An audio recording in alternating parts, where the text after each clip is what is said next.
Assalamualaikum warahmatullahi wabarakatuh. Alhamdulillahilladzi anzala ala 'abdihil kitab wa lam yaj'al lahu 'iwaja. Arsalahu bil huda wa dinil haqq liyuzhirahu 'ala dini kulli wa kafa billahi syahida. Ampun tuanku, beribu-ribu ampun, sembah patik mohon diampun. Menghadap ke bawah duli yang teramat mulia Tengku Sarafuddin Badli Shah Ibni Al-Aminul Karim Sultan Salahuddin, Tuanku Raja Muda Kedah. Dimulai dengan mengangkat setinggi-tinggi rasa syukur kepada Allah Subhanahu Wa Taala dengan berkat kebesaran dengan keagungannya jua. Patik serta sekalian hadirin berdatang sembah menjunjung setinggi-tinggi kasih di atas limpah perkenan ke bawah duli yang teramat mulia tuanku. Di atas limpah perkenan tuanku mencemar duli berangkat ke majlis yang penuh makna dan bersejarah ini, serta berkenan menyempurnakan titah ucapan bagi pembukaan seminar menangani gejala dadah dan apresiasi kepulihan Agensi Anti Dadah Kebangsaan tahun 2025. Daulat tuanku,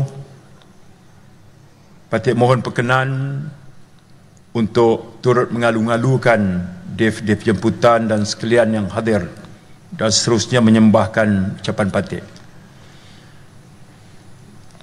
Yang amat berhormat Datuk Seri Haji Muhammad Sanusi Makno, Menteri Besar Kedah.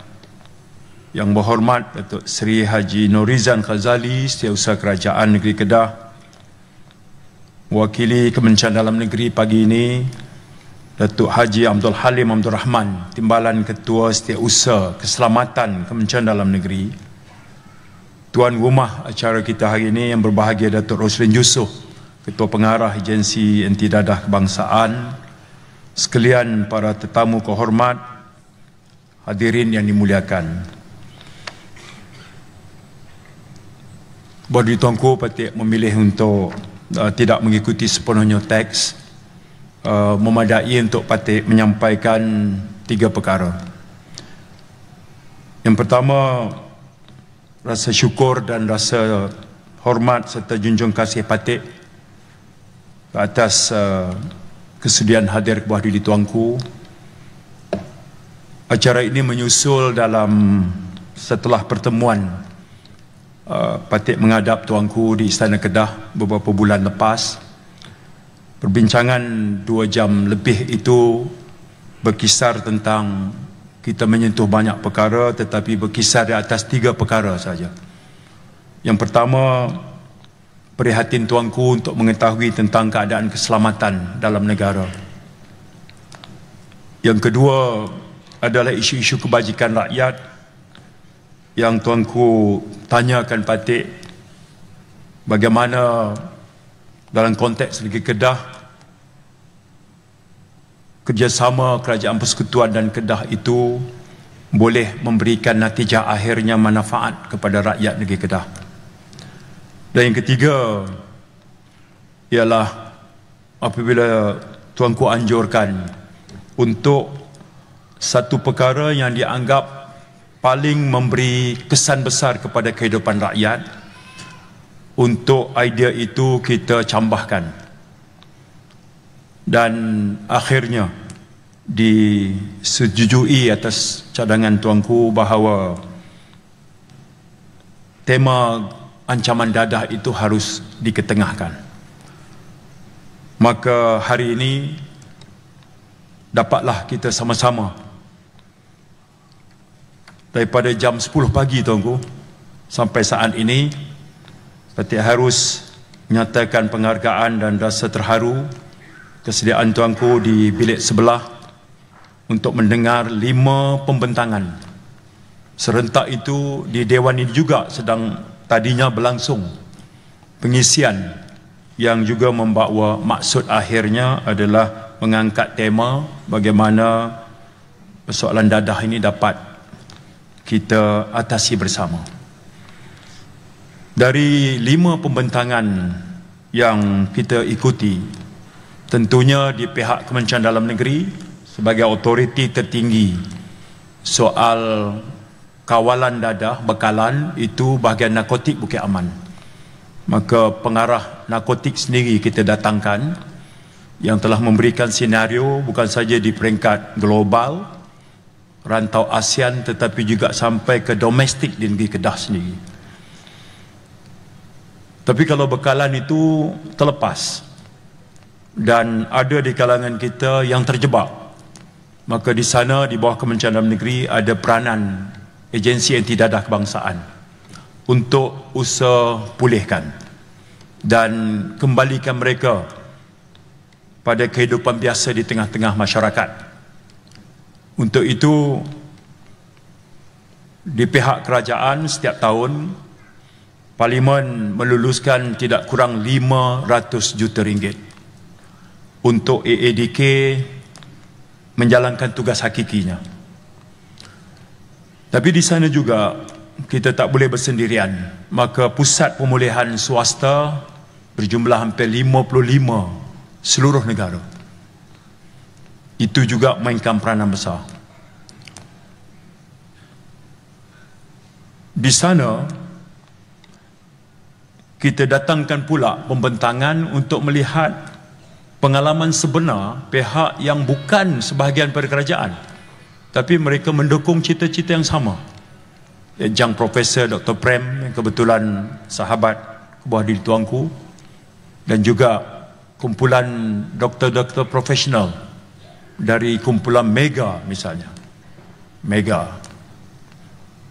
Mereka ni telah menggerakkan program dengan menggunakan institusi masjid sejak tahun 2011 dan mendapat pengiktirafan antarabangsa. Maka tadi dianjurkan, kalau boleh kita cetuskan projek yang pertama di Kedah dengan menggabungkan Kementerian Dalam Negeri. InsyaAllah sedikit biaya parti akan usahakan, AADK, kerajaan negeri sendiri. Saya dengan Yang Amat Berhormat Menteri Besar, walaupun banyak perbezaan dalam bab ini tuanku, kami banyak persamaan, insyaAllah. Itu tanpa syak lagi. Keadaan itu akan menjadi lebih unik kerana kalau di atas perkenan ke bawah diri tuanku memberikan naungan, Patik percaya semua ramuan untuk kita gerakkan projek perintis ini dapat kita laksanakan seawal mungkin. Kalau boleh quarter 1 next year pun kita dah boleh buat sebenarnya. Sebab bercakap tentang dadah ni tuanku, sudah 4 dekad lebih. Kalau setakat mencerita masalah kita dah hadam. Yang kita tunggu-tunggu ni adalah apa ikhtiar, apa kelainan. Kalau kita mengharap cara yang sama, bekerja kaedah yang sama, tapi mengharap hasil yang berbeza. We keep on doing the same thing again and again, and yet hoping for the better result. It will never happen that way. Kerana itu, kita nak kemukakan satu kelainan. Kita ada kumpulan pakar, zaman di mana the government knows best dah berakhir. The know it all attitude by the government, zaman tu dah habis dah. Zaman ini zaman kita kena menyingsing lengan sama-sama. Dan kerana itulah Patik sangat merasa bertuah, kesudian dan keprihatinan tinggi tuanku melalui perbincangan tadi di holding room bersama Yang Amat Berhormat Menteri Besar. Kita semacam ada satu konsensus dan insya-Allah Patik dan Yang Amat Berhormat Menteri Besar akan drive soal idea ini sehingga boleh kita terjemahkan, insya-Allah, dengan perkenan ke bawah dan naungan ke bawah tuanku juga, insya-Allah. Perkara terakhir tuanku, ucapan ini seharusnya ringkas sahaja, ya, ialah Patik sangat hargai juga pembentangan yang disampaikan oleh rakan-rakan yang lain. Pusat Racun Negara misalnya memberikan kita pendedahan yang menggerunkan. Ya, kita akui bahawa dari sudut law and regulations is supposed to be a dynamic. Dia tak boleh static. Kita tak boleh catch up dengan penemuan bahan baru, racun baru. Kalau nak tunggu masuk senarai racun baru boleh kita buat kerja, tak jadi. Jadi Tuanku tadi cadangkan kalau boleh supaya pindaan itu harus bersifat generik, tetapi mampu mencakupi kehendak sebenar maksud undang-undang. Kalau nak tunggu semuanya perfect, tentu ada saja ruang bolosnya. Kerana itu pusat racun tadi daripada Universiti Sains, kita sangat hargai findingnya, menakutkan buat kita. Kalau nak ambil pengajaran daripada situ, terutama kerana bercakap tentang vapes. Vape tu device, dia tak ada apa pun, tapi liquid dia tu, liquid ini industri je berbilion ringgit. Kalau adalah satu industri yang anak muda Melayu champion, ni liquid lah, dia campur macam-macam, ya, berbilion ringgit. Ini termasuk dalam unregulated industry. Jadi itu satu bab, ya. Belum pun vape itu reda, syarikat-syarikat rokok terkemuka dunia, mereka dah pun keluarkan satu lagi. Yang ni barangkali pusat racun mungkin dah boleh mula mengesan juga. Itu IQOS. It's a tobacco base, tapi dia tak burn, dia heat not burn. Dia punya tagline adalah, if you don't smoke, don't start. If you smoke, try to quit. If you can't, switch to our product. Tu dia punya kempen dia, ya. Sama ada dia bagi kesan kesihatan atau tidak, belum, kita tak tahu, ya. Tapi dari segi teorinya, dia tak bakar tembakau, dia cuma panaskan tembakau saja. Saya tak biasa cuba, tapi Menteri Besar kata 8 kali puff habis, dia kata. Saya tak biasa lagi, tak try lagi, ya. 8, dia kata 8 lah, ya. Mahal, dia kata. Tu saya boleh sahkan 400 lebih satu device tu. Jadi itu lagi inovasi itu ke depan. Sebab itu saya sangat boleh memahami cabaran yang menunggu kita. Itu teritori Kementerian Kesihatan untuk kemudiannya menguruskan banyak lagi perkara yang berkaitan. Jadi akhirnya tentang seminar kita, kepada semua yang terlibat, mudah-mudahan ini menjadi sebahagian daripada amal jariah kita. Allah Ta'ala terima dengan niat kita yang elok, nak betulkan masyarakat, nak betulkan diri, keluarga dan masyarakat, nak jadikan negara dan negeri menjadi negeri yang baik untuk didiami. Ya, saya akhiri dengan memetik sepotong ayat Al-Quranul Karim, wala anna ahlal qura amanu wattaqaw la fatahna alaihim barakatim minas sama'i wal ardh. Dan jika sekiranya penduduk sebuah negeri itu beriman dan bertakwa kepada aku, kata Allah, nescaya akan aku limpahkan keberkatan daripada pintu langit dan bumi. Barakatim minas sama'i wal ardh.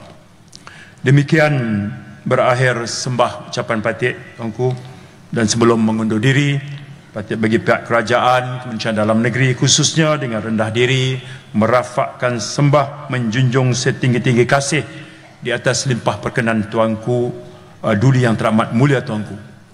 Kerana sudi mencemar Duli berangkat ke majlis pada hari ini. Semoga Duli yang teramat mulia, tuanku, serta seluruh usrah diraja sentiasa mendapat perlindungan dari Allah Subhanahu Wa Taala jua, sihat walafiat, dilimpahi rahmah dan keberkatan. Dan sekian, wabillahi taufiq wal hidayah. Assalamualaikum warahmatullahi wabarakatuh.